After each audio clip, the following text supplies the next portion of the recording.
Space, the final frontier, unexplored planets, unlimited potential, and undiscovered horrors.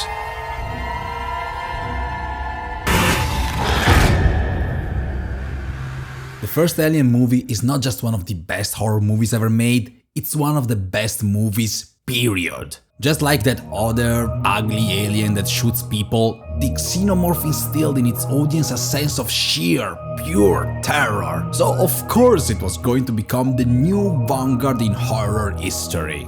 For about one movie, after which it immediately sinked into the same hole Fast and Furious movies have digged for themselves. But then Romulus shows up and oh, I get excited. See that?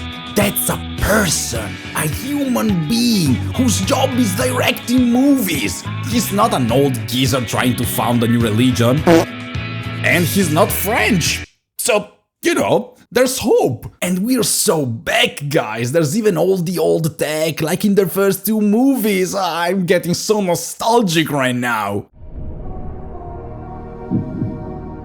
The prologue feels like coming back home. The gritty industrial environments and the claustrophobic settings are all there, but while the original Alien felt oppressive with all the constant noise coming from each piece of equipment in the Nostromo, Romulus is instead loud and cacophonic. So many awe-inspiring shots are cheapened by those obnoxious blah, and every fake jump scare is introduced with a classic thump.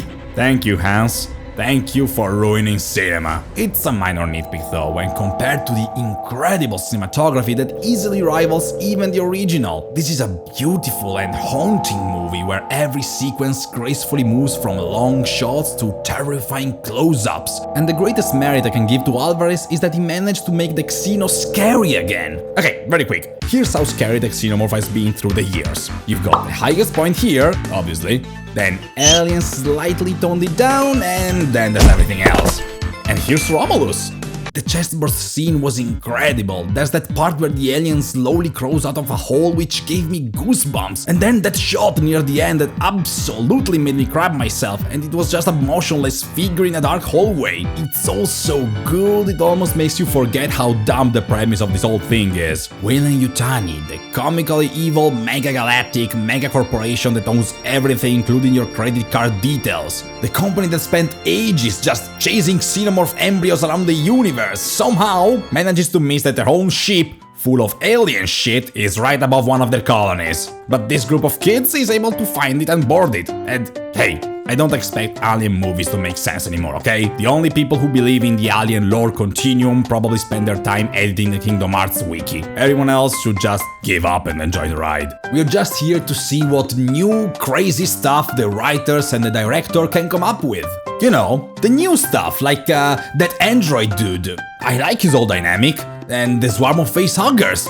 That was pretty cool. Then there's that scene at the end that is perfect for my diet because it's gonna kill my appetite for at least a week.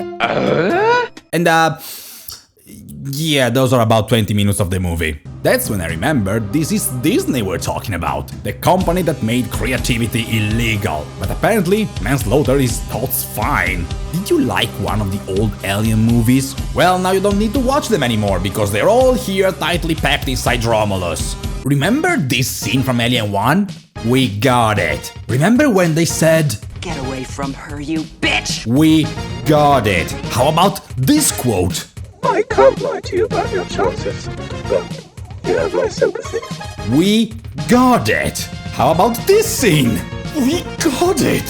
How about this scene? We got it. This shot, just the camera position and the character, not even dialogues or anything, the shot. Do you think we got it?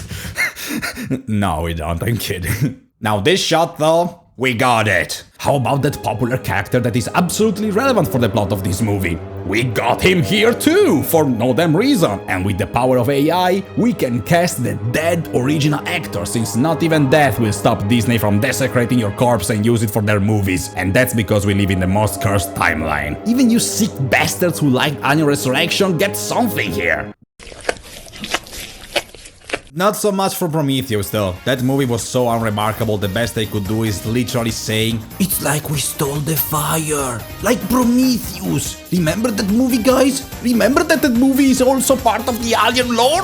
Entire sequences, concepts and dialogues are just ripped off from the previous installments, to the point where you could almost recreate the entirety of Romulus by Frankensteining together scenes from the old movies. And when I say almost, what I mean is that the remaining stuff was taken from Alien Isolation instead. Like, there's a whole chunk of the game, twist included, transplanted into Romulus. They even brought the telephone save station. Very cool, Alvarez. That's extremely chimichanga of you. The never-ending stream of self-referential bullshit could only be interrupted by the loud sound I made face-palming every 5 minutes, as I slowly realized that I wasn't watching a new Alien movie with its own ideas, themes and original takes, even if they could have sucked. What I was being shown was the Super Mario Bros. The movie of horror films. Enjoyable, expertly crafted nostalgia bait that has nothing to say besides regurgitating fanservice every other minute until the very final line of dialogue. It's quite poetic, really. Romulus forcefully inserted itself into the womb of a beloved franchise, devoured every piece of it, and burst out with rabid fury and no discernible intellect. And for all of these reasons, this is the best Alien product since Aliens. Right about here. Unless we count Alien Isolation.